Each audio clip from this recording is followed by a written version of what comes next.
Is standardized. Ito po ang aming printing area. Ito po ang RJ 6 feet. Ito naman ang 5 feet smart. Kailangan po may bongbong po siya para po sa rotating rod. After po i-print, dito naman po siya nilalagay sa pending rack.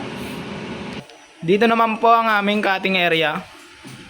Pending po kami for installation bongbong. Dito po daw ilalagay. Dito naman po nakalagay ang aming supplies, eyelet, at dito naman po yung ink. At dito naman po nakalagay yung supply ng tarpaulin, yung sa 4.5 feet, tsaka sa 6 feet. At dito rin nakalagay yung supply ng special media. At dito naman nakalagay yung mga folder namin. Ito naman po yung corkboard namin. Binabago po yan every week. Yun lang po. Thank you.